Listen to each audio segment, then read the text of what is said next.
शंभू ਦਾ रुख करांगे। शंभू बॉर्डर ते किसान प्रेस कॉन्फ्रेंस भी कर रहे ने, वो भी सुनाने आज की दिन हो गया। और हमारा जो कल जथा शंभू मोर्चे से ठीक कल 12 बजे यहाँ से कूच करेगा। उनका नेतृत्व जसविंदर सिंह जी लौंगोवाल, मलकी सिंह जी गुलामी वाला और अन्य साथी हमारे जो स्टेट के हैं वो करेंगे। और देखिए, जिस तरह से सरदार जगजीत सिंह डल्लेवाल जी की सेहत का समाचार प्राप्त हो रहा, बड़ी क्रिटिकल पोजीशन में है वह। पूरा देश इस बात से चिंतित है। और पर मोदी सरकार हमारे खिलाफ प्रचार प्रोपोगंडा करने में जुटी हुई है। अंबाला डीसी चिट्ठी लिखते संगरूर डीसी को कि उनकी सेहत की चिंता है हमें, इसके पीछे षड्यंत्र भी हो सकता है कि अंदर क्या कुछ बन रहा, क्या कोई योजना बन रही है। और जो हमने कल भी कहा था, डिजिटल इमरजेंसी लगाने की तैयारी हो रही है। हम आपके माध्यम से फिर बोलना चाहेंगे सबको, अगर डिजिटल इमरजेंसी लग जाए, हमारे पेज और मीडिया को दूर धकेल दिया जाए हमसे, सोच लेना मोर्चों के ऊपर सरकार हमलावर रुख अपना रही है। तो मोर्चों की ओर, शंभू मोर्चे की ओर, खनौरी मोर्चे की ओर, अन्य मोर्चों की ओर बढ़ना, ये संकेत हो जाएंगे। दूसरा, जो भाजपा के एमपी रामचंद्र झाखड़ा जो है, उनका आज बयान आया है। तो जो मैं बोल रहा था, दुष्प्रचार में सरकार जुटी हुई है। अब जहां आंदोलन चला गया, जिस तरह से हमारा 100 आदमी, 101 आदमी इधर बैरिकेटिंग की ओर बढ़ रहा है, जहां उन्होंने बैरिकेटिंग और पक्की कर ली है, एंगल्स वगैरह लगा दिए हैं। लगातार हम देखते हैं बिल्डिंग सेट चलता रहता है। बेशक ये देश के लोगों को लगे कि आप बैरिकेटिंग पार नहीं कर पा रहे, और हम ये भी मानते हैं भी जिस तरह का उधर से अर्धसैनिक फोर्स लगे हुए हैं, जिस तरह से वो गैसें हमारे किसानों के ऊपर मार रहे हैं, हंजू गैस और अन्य हथियारों का इस्तेमाल करते हैं, 101 आदमी की समर्था नहीं है वो आगे बढ़ जाए। लेकिन बात इससे बड़ी बात है, हमारा 100 का जत्था आगे बढ़ता है और सरकार का तशद्दुद सहता है, ऐसा हमने देखा। ये प्रक्रिया से हमारी बात, हमारा मैसेज भारत के हर गांव में जा रहा है। भारत के हर चूल्हे पर जहां हमारी मां बहनें काम करती, उनको पास हमारा संदेश जा रहा है। हम पूरी दुनिया तक अपना संदेश ले जाने में कामयाब हो गए हैं। और भारत सरकार नैतिक तौर पर हार चुकी है।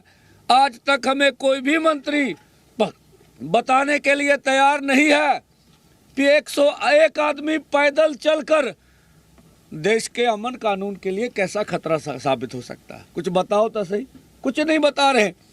आनन फानन बयानबाजी हो रही है, कोई कुछ बोल रहा है, कोई कुछ बोल रहा है। जो रामचंद्रन एमपी का मैंने जिक्र किया, हाँ, रामचंद्रन झाखड़ा जी, जो उनका सभी सुबह हमें वीडियो मिला, और उन्होंने नई बात क्यों बोली? सरकार अंदर से हिल गई है, सरकार अंदर से कांप उठी है, ये उनके बयान बता रहे हैं। वो हरियाणा के लोगों को बोल रहे हैं कि आंदोलन की जरूरत नहीं है, आप धरना मुजाहरा मत करें। मोदी सरकार सब कुछ कर रही है, क्या कर रही है नहीं बताया उन्होंने। वो बॉर्डरों के ऊपर शेलिंग कर रही है, ऐसे काम बोल रहे हैं आप। पैदल किसानों को दिल्ली नहीं जाने देते, ये काम कर रही है। वो जहरीली गैसें किसानों के ऊपर डाल रही, ये काम कर रही है, बताए तो सही कि कौन सा काम कर रही है। ये बताने में वो असमर्थ है। उन्होंने दूसरा आरोप लगाया कि पिछले दिल्ली आंदोलन में और यहाँ सिंघू बॉर्डर, उधर टिकरी बॉर्डर, जैसे गाजीपुर बॉर्डर में मोर्चे थे। बोला ग्रामीणों की 700 लड़कियां गायब हो गई हैं, इसका ऐसा उनका आरोप था। आपकी सरकार है, हरियाणा में भी आपकी सरकार, दिल्ली में भी आपकी सरकार, पुलिस प्रशासन आपके हाथ में है।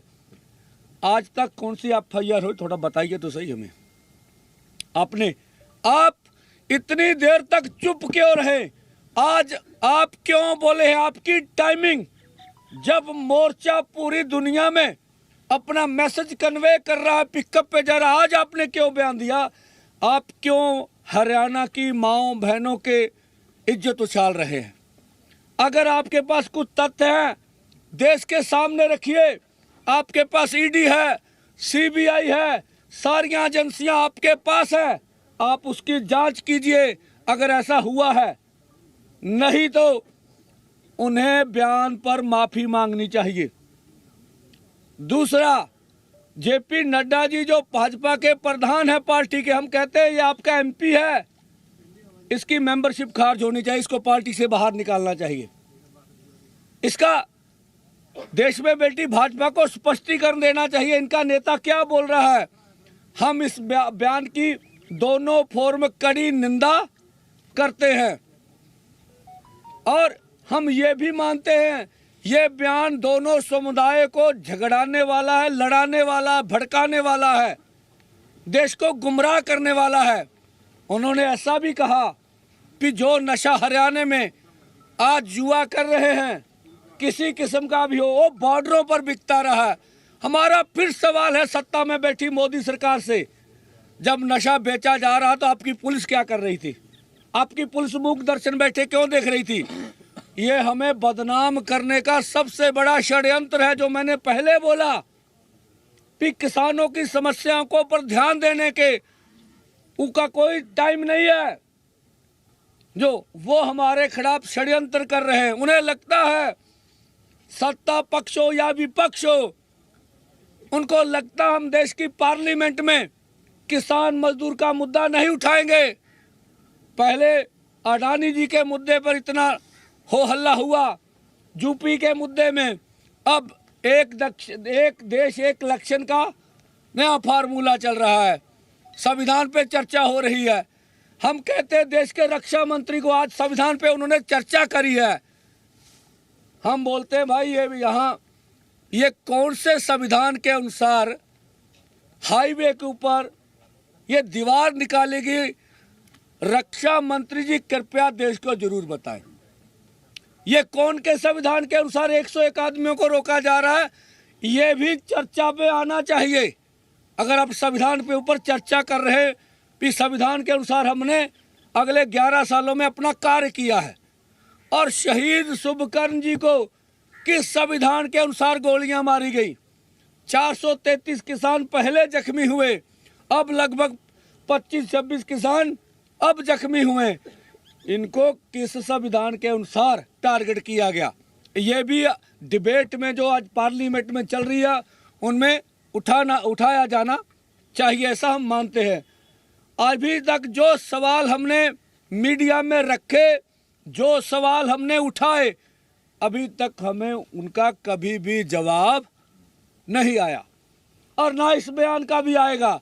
वो बयान और जो हमारा मुद्दा चल रहा है उसको डीरेल करने के लिए आगे की बात और करेंगे। जो पंजाब वाले बोल रहे हैं, भाजपा के लीडर, आप बोलिए हम नंगे पैर आपके साथ जाएंगे। ये कौन सा तरीका हुआ भाई बातचीत करने का? तो ये गैर संजीदा बातें भाजपा के प्रवक्ता पंजाब में करते हैं और हम फिर बोल रहे हैं कि किसान मजदूर आपसे दुखी है और वो आर पार की लड़ाई लड़ने के लिए तैयार बैठा है। इससे पहले कि वो आंदोलन इतना जोरदार करे, आप वार्ता शुरू कीजिए। आज जो सुप्रीम कोर्ट में जो ये सिलसिले में जो शंभू बॉर्डर पे डली हुई पिटीशन थी उसकी भी सुनवाई हुई,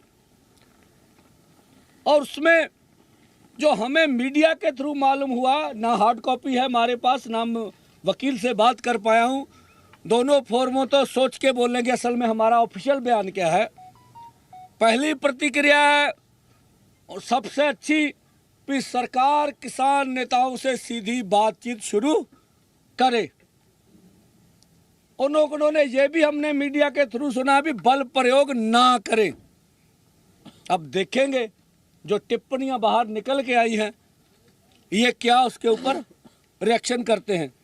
तो हमारे साथ पीटी जोन भी है, ये केरला से है, सैमिटन यूनियन जो सतारा यूनियन ये केरला से हमारी सपोर्ट करते हैं, तमिल से भी बहुत से लोग हमारे पास यहाँ आए, सोए हुए थे, कल के चले हुए हैं, और इनको हम बाद में बुलाएंगे। बहुत सारी बातें अभी नहीं मालूम, मैंने बोला जो बोल रहे हैं भी अकेला पंजाब का आंदोलन है, इनका परिचय भी हम लोग बता देंगे। बस मैं कहूँगा 1 मिनट के लिए पीटी जून जूर अपनी बात रखे। पंजाब का किसान लोग लड़ाई कर रहे, सारा देश का किसान का इश्यूज पर है। हमको एमएसपी लीगल गारंटी मिलने के लिए पंजाब का किसान लोग इतना they are suffering a lot, and we are all the South Indian farmers from Kerala, Tamil Nadu, Karnataka, everybody is with Punjab because of the climatic situation and the distance. We are not able to come and stand here because this kind of cold and this situation, weather situation, we are difficult to come and stand here in the struggle.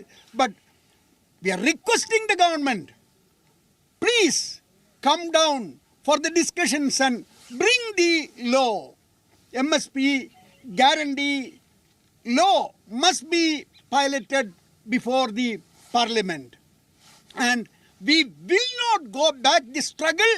We will continue the struggle till the MSP Qanun is passed. Thank you.